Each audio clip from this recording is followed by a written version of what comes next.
Resaka an'izay antsika dia zo fototra ny fananana toeram-ponenana manaraka ny tokony ho izy vitsy dia vitsy anefa ireo mponina malagasy no miaina an-tanan-dehibe ary miaina ihany koa ao anatin'ny toeram-ponenana lavorary ary dia miaina ao anatin'ny toeram-ponenana tsy zarizary izy ireo noho izany porofo ny fahantrany izany raha nitsikaritra.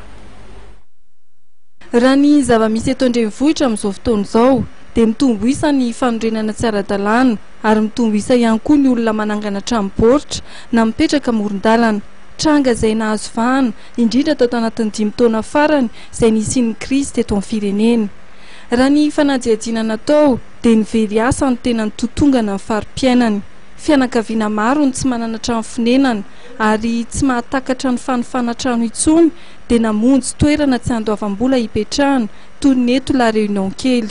I Marie Lucie ohatra, renim-pianakaviana 5 taona, mananjanaka 7 dia raha nanofa trano teo aloha dia tsy nahatakatra izany intsony ary mipetraka eto La Réunion kely ankehitriny. Ohatran'izany izany nanomboka tamin'ny 520 nipetrahako teto. Ny anton'izay zany voalohany aloha teo amin'ilay tsy fampinasan'ilay vary.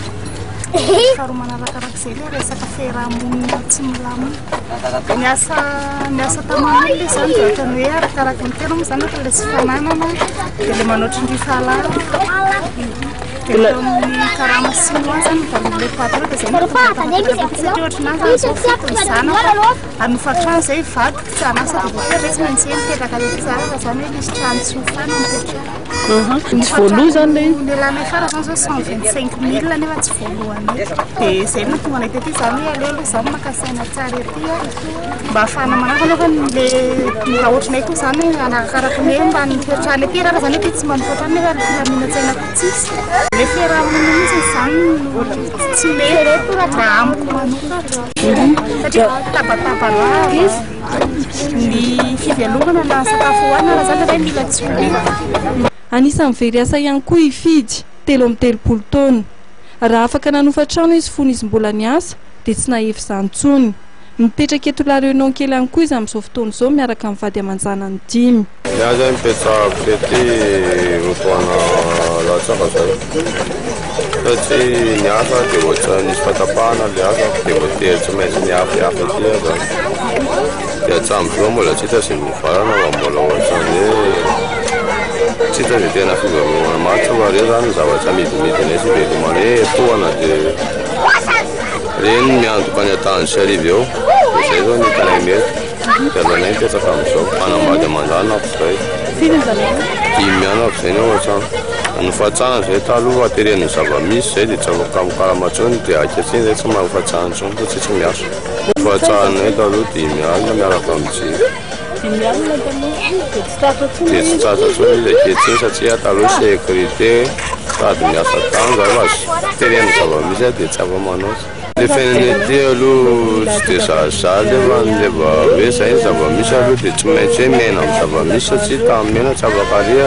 aloha miafiafy kely amin'izay mba azo kely eo zany raha tsy azo ato ny tombam-barotra dia inona tambatambatra dia mahavita ny sakafo satany sy arivo. Manoloana ny zavatra iainan'izy ireo dia miantso ny tokony hijeren'ny tompona andraikitra azy ireo mponina eto La Réunion kely. Nenazy zany izao no tena mba ngatahako raha mety takotrano tsara voalohany raha velako dia mba ahitana vatom-pasa tsara fahamomelona anay satria amin'izao zao na mipetraka zany mianatra nefa nda ohatra tsisy topoka mihitsy mianatra amin'izao zany koa zao hatra mipetrahana teto nanomboka tamin'izao tsisy mianatra. Ny resaka fahazonana rano fisotro madio zany zao dia raha ohatry ny ety aminay dia efa bidon dia afaka misotro rano madio dia WC moa zany 500 ny encore WC izay tsy manana WC public dia noho izany zany lasa ohatran'ny hoe amin'ny ohatran'ny hoe mivoaka amin'ny poa zany zao ny olona dia aminay dia tsy maintsy hoe manararena tatara satria ilay fidiram-bola zany rehefa tena tsy malafa aloha dia tena tsy malafa dia tsy afaka ny hoe ho any amin'ny WC zay tena sahirana.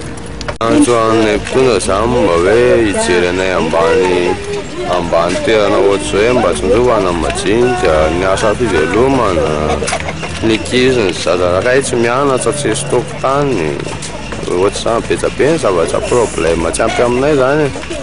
Raha ny fantatra dia fianakaviana hatrany amin'ny 500 sy arivo amin'izao fotoana izao nipetraka eto La Réunion kely.